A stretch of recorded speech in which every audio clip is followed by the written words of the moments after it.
So the last time I was at my hobby shop, I passed on this model. I just had more cooler looking models to buy, but this time around I really didn't see too much else to purchase. So the original reason why I avoided this is because it's black, and you tend to lose a lot of details in black. But this isn't a gloss black, so that was my own justification right there.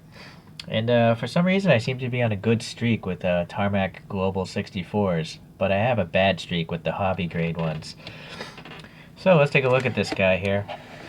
In 2009, they came out with the first one of these things. This is the Zonda R, and they only made 15 of them, so they only ran production up until 2011.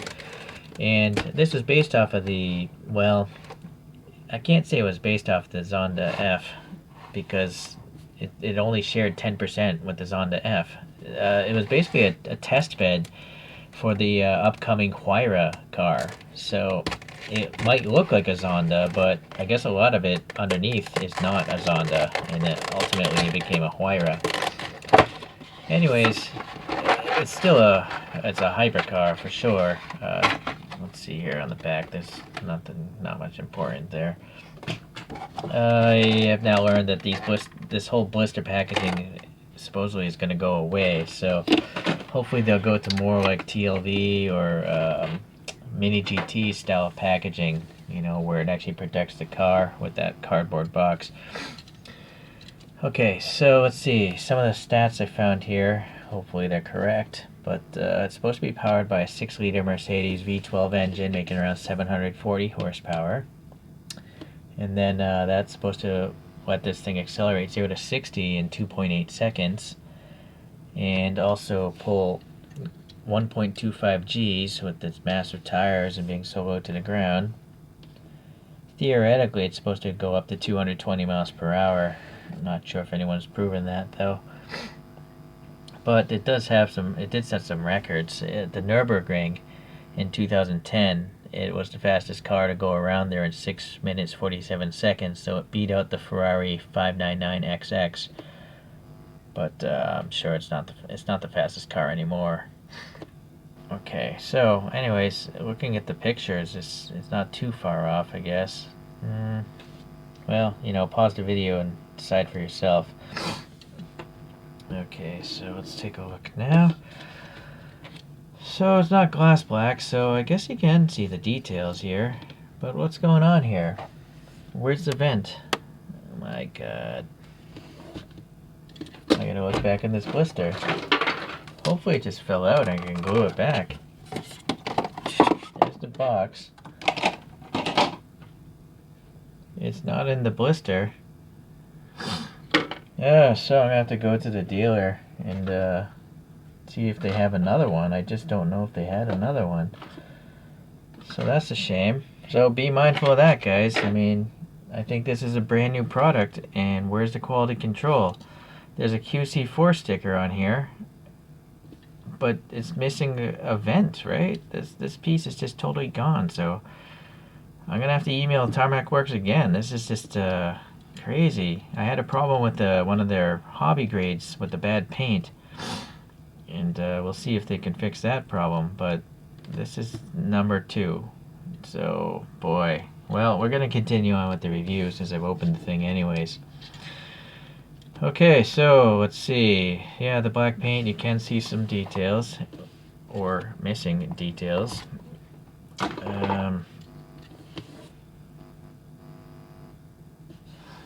The wheels here, they seem okay, right? They're the tire I might have to remove and add that tire again, but it's nice to see that they have printing on them. In this case, Pirelli P0. Okay, let's see. And then the Zonda R right there is printed all right.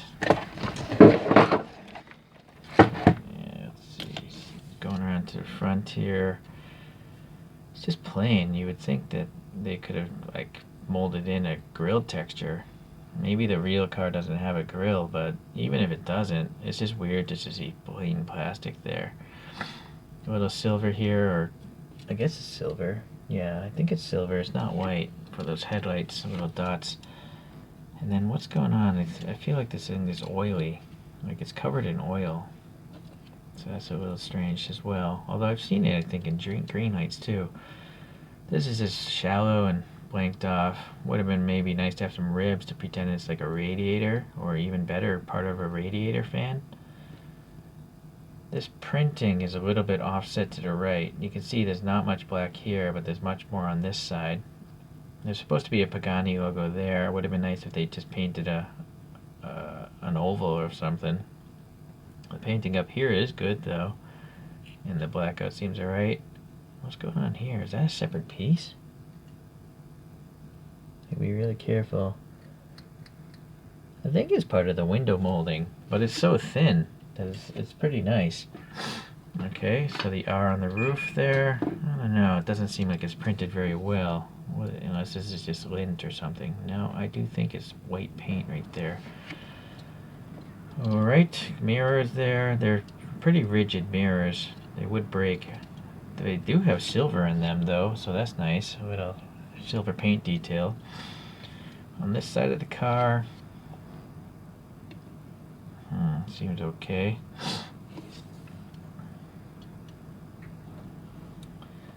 This isn't very smooth. I don't know why. Is it where this was torn off the molding sprue, or is it paint contaminant? I'm not sure. But the Pagani here looks like it's tampo printed, so that's good. This little vent here seems to be, yeah, it's a separate plastic piece. It's very small, it's very thin. And then they've got the white there on the tip of it, so that's pretty nice. Alright, there's a little silver here on this vent, the one vent that I do have. And a little bit of a recess, not much. Okay, so printing there. What does this say? Horatio Pagani, I imagine. He's the owner of the company, founder. Alright. Yeah, alright. It's not as gloss black. It's not. I guess it's not matte though either. It's kind of middle of the road, I suppose. This is interesting. Just trying to see what's going on. I see. These are supposed to be vents on the real car. I thought for a second the wing was supposed to be down here, but it's not. That's just supposed to be a vent. Some strakes here. Oh boy, look at this. That's a big divot or something. Something seems off here. The photograph, this is all one flat line. Alright, so this is definitely not flat. That was not molded very well. Alright, the tailpipes here, silver paint around them, a little depth in the middle, so that's pretty good. Seems to be a separate piece, you can see there. Yeah, okay, no problems there. Zonda R there, texture here, a little painted yellow and painted red there for the lights. Seems okay. Not enough red there though, to be honest with you, to be picky. Silver paint there. The wing molding doesn't seem bad. It's not very thick plastic. So yeah, QC4. I think that might be the same model QC inspector from last time that had a problem. This person's gonna have to get fired. Okay, screwed together, so if you want to modify it, you could. It's running slicks, but I think that makes sense for this kind of car. Alright, so the interior, pleasantly, because there's color, we can actually see it without a flashlight. You know, you get the red racing seats. Nothing else though, no harnesses. And then silver on the dashboard, looks pretty good. There's actually an opening here for the sliding side window. Unfortunately, it kind of helps distort the glass even more than usual. So I can't really see. Well, there we go. Through that tiny little opening of the window, you can see some silver details, I think. Right? So it's a good interior. I think it's pretty good for the price of this model. So really, if it wasn't for the fact that it's completely missing this vent, this snorkel or whatnot, this would be a really good model. I mean, nothing else is really bad. The paint seems to be pretty good. It's a little oily, but a little rag will clean that off. Although I do see here, it seems a little shiny here. I wonder if it got polished by the packaging. Oh, but what's going on there? That's a lot of residual glue or something. I imagine that's like glue from this wing. Alright, well, you see the main problem. you have to decide for yourself if you want to take that chance. I mean, if you buy it online, you're gonna have to wait a few weeks to get a replacement, right? And you're going to probably pay for the shipping for the thing to go back. So I'm not sure if this is the best brand to be purchasing online. I bought this at a local store, so I'm going to go back to my retailer and see if they have another one. Well, let's continue on and compare it to a couple other models. Let me get this spinning thing.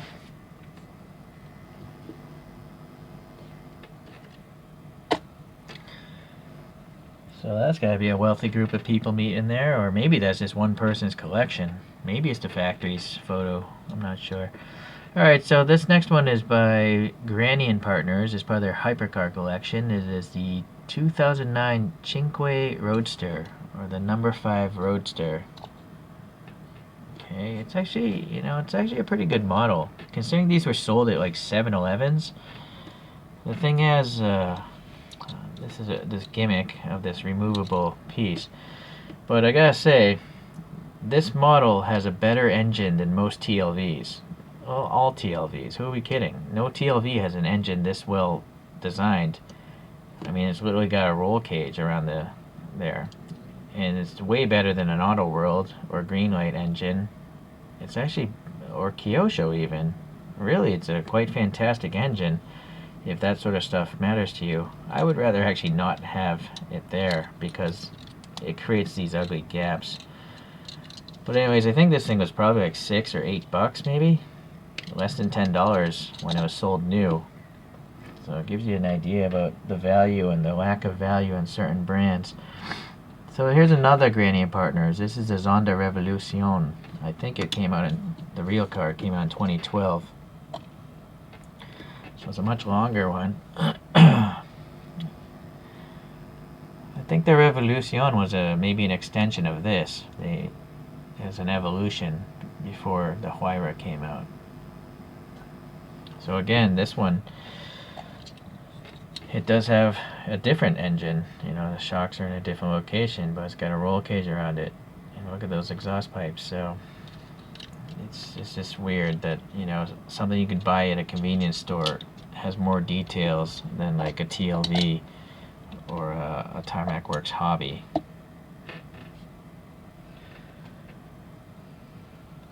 And then the last one would be the Huayra.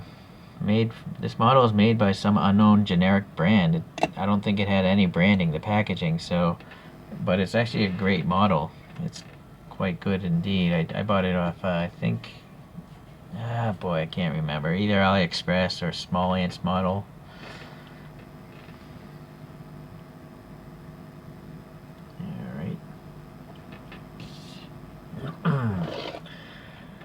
Okay, but today is about this model here. And yeah, it's a tough call, guys. I don't know if I can't recommend it just for the fact that it's missing a piece. It makes no sense to have a quality control sticker on a product when the product has no quality control, right? It's even worse than the blister pack that can't fit inside the cardboard box. It's almost like this company, they just totally ignore common sense. It's just so strange to me. Alright, well, I guess this is more of a learning lesson for me. I gotta really look at products inside the packaging even more. I just assumed it would have had that vent, but apparently it didn't, so. Alright guys, well, I'll see you guys the next time I get another model. I just don't know if it's going to be by this brand. Alright, see you guys.